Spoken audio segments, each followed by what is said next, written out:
Hello Team VO, c'est Nando et on se retrouve pour une nouvelle vidéo qui rentre enfin dans le vif du sujet pour votre santé. Donc j'espère que vous allez tous vraiment très bien. En tout cas, si vous suivez tout ce qui sera dit dans cette vidéo, vous ne pourrez qu'aller encore mieux.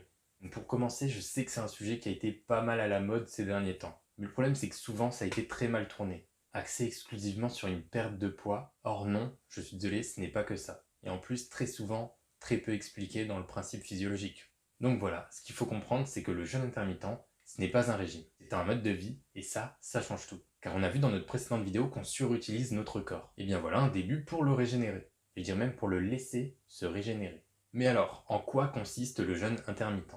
Eh bien c'est très simple, c'est le fait d'alterner une plage horaire où tu manges avec une plage horaire où tu ne manges pas. Très souvent plus de 16 heures sans manger et moins de 8 heures en mangeant. Donc par exemple, ne pas manger de 20 heures jusqu'à 12 heures le lendemain et remanger de 12 heures jusqu'à 20 heures. Bien sûr, ce n'est qu'un exemple, tu peux adapter les horaires comme cela te convient. Maintenant, vous allez peut-être me dire, ça c'est quelque chose qui n'est pas pour moi. Moi, c'est pas possible, j'ai besoin de manger tout le temps. Et c'est bien entendu totalement faux. C'est fait pour absolument tout le monde, et c'est même physiologiquement ce que votre corps vous demande. Puis, pour laisser le temps à votre corps de se réhabituer à réutiliser son fonctionnement normal, vous avez qu'à commencer par jeûner 12 heures, puis 14, puis enfin 16. Pour te convaincre, on va faire plus simple. Voilà tous ces bienfaits. Donc, tout logiquement, ça commence par mettre au repos votre système digestif. Donc repos qui, comme on l'a vu dans la précédente vidéo, va permettre à votre corps d'utiliser votre énergie vitale pour autre chose que le monde extérieur, soit pour se régénérer. Et juste ça change tout. Car pour une fois, le corps sera en train de se nettoyer, d'éliminer tous les déchets que vous avez créés dans votre face actif, donc guérir de tous les petits problèmes du quotidien. De plus, lorsque vous n'êtes pas alimenté de l'extérieur, votre corps va se nourrir avec les cellules de l'intérieur. Pas n'importe quelle cellule. Non, il va se nourrir des cellules les plus inutiles et les cellules les plus dangereuses pour votre corps, donc les cellules graisseuses ou dégénérées. Tout ça pour alimenter les plus fortes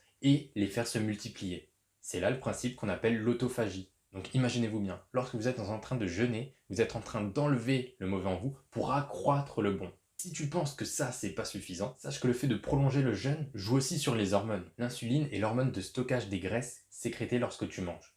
Et elle est antagoniste avec l'hormone de croissance. L'hormone de croissance qui sert aussi à la régénération et à la croissance de tes cellules. Donc lorsque tu jeûnes, pas d'insuline, ce qui fait un boost de l'hormone de croissance. Et en plus de tout ça, comme ton corps s'adapte à ne plus avoir un taux d'insuline aussi élevé, il devient de plus en plus sensible à l'insuline. Donc tu m'as compris, lorsque tu manges moins, tu as moins d'insuline, et lorsque tu remangeras, tu auras besoin de moins d'insuline pour gérer ce que tu auras mangé. Et vu que l'insuline, c'est ce qui stocke le gras, tu en auras moins, et vu que l'insuline, c'est le problème du diabète, tu n'auras pas de diabète. Petit bonus, l'hormone de croissance augmente aussi la masse musculaire et baisse la masse grasse. Et oui, sachant que le fait d'enlever ton gras, c'est pas rien en fait. Parce que ton gras, c'est quoi? Ton gras, c'est aussi une technique qu'utilise ton corps pour mettre toutes tes toxines hors de la circulation de ce dernier. Sachant bien sûr que tout le bénéfice de ce repos aura un énorme impact sur le long terme. Si c'était un mode de vie que tout le monde utilisait depuis toujours, des maladies telles que le diabète n'existeraient pas du tout, car directement liées à la sensibilité à l'insuline. De même pour l'Alzheimer, car lors de votre repos, les cellules les plus défectueuses de votre cerveau sont régénérées. D'ailleurs, sans toutes les toxines qui se baladent constamment en toi, toutes les inflammations ne seraient plus présentes. Sachant que la plupart des maladies sont des maladies dites inflammatoires. Mais ce n'est pas fini pour la vidéo, car là je sens que vous allez me dire, pour vous c'est impossible de sauter le petit déjeuner, car indispensable, et je vais vous dire pourquoi c'est totalement faux. Lors d'une période de jeûne, se produit là encore une augmentation de deux hormones, la noradrénaline et l'adrénaline, ce qui induit par activation du système nerveux sympathique, sert donc à préparer le corps à l'action, une meilleure vigilance, une optimisation de l'énergie et des organes mieux irrigués. En soi, aucune raison si tu ne manges pas de petit déjeuner que tu ne sois pas en forme. C'est même l'effet inverse qui devrait se produire lorsque tu es en période de jeûne court. Donc si les premières fois tu te sens un peu fatigué, c'est juste le temps que ton corps s'habitue. Essaye pendant au minimum quelques mois et tu verras, ce sera le top. Pour la petite histoire de pourquoi ton corps est fait comme ça, c'est assez simple. Nos ancêtres n'avaient pas accès à la nourriture en abondance comme d'une société de consommation. Donc lorsqu'ils entraient en période de jeûne, le corps les rendait aptes à chercher de la nourriture. Tout ce qu'il y a de plus logique finalement. Puis ton petit déjeuner, c'est rien de plus qu'une invention de la société moderne, te faire consommer toujours plus. D'ailleurs, le repas du midi qui s'appelle déjeuner veut dire casser le jeûne.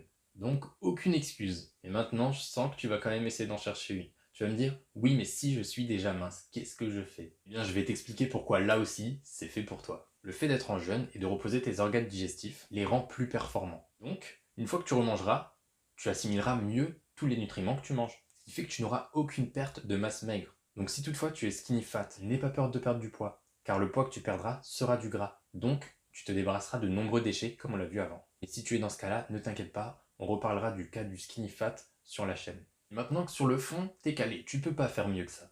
Bah je sens que tu vas essayer d'attaquer sur la forme. Bah oui, après tout, si c'est si génial, pourquoi est-ce que tout le monde ne le fait pas déjà? Pourquoi ce n'est pas ce qui est mis en avant par tout le monde? Eh bien, je vous explique simplement que vous pensez très mal. Car dans la société, on préfère que vous consommiez un maximum. Plein d'achats de nourriture, à coup sûr de très mauvaise qualité. De quoi être sûr que vous tombiez constamment malade, que vous soyez constamment mal, pour ensuite que vous alliez chez le médecin pour faire tourner l'économie, puisqu'il ne pourra jamais vous guérir sur le long terme et ne fera que retarder les choses.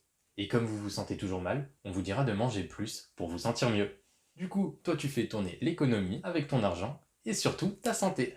Génial! L'obésité, le diabète, les maladies dégénératives ou le cancer, toute autre maladie de type inflammatoire ne devrait absolument pas faire partie du quotidien de l'homme. Cette banalisation est une calamité. Donc là, je vous propose une méthode 100% gratuite qui ne demande qu'à se faire confiance à soi-même.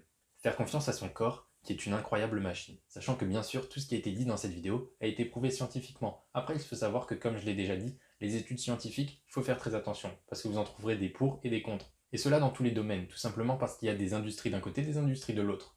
En tout cas sur la chaîne, je n'invente rien et je n'inventerai jamais rien. J'utiliserai toujours des principes connus et surtout que j'aurais déjà essayé, que j'aurais approuvé et qui m'auront vraiment donné des bénéfices. Du coup, avant de finir, je vais rapidement vous parler de mon expérience personnelle avec le jeûne intermittent. Je le pratique depuis maintenant bien plus d'1 an et j'ai vu de réels changements. Plusieurs petites tendinites que je me tapais à l'épaule constamment au sport ne sont plus là.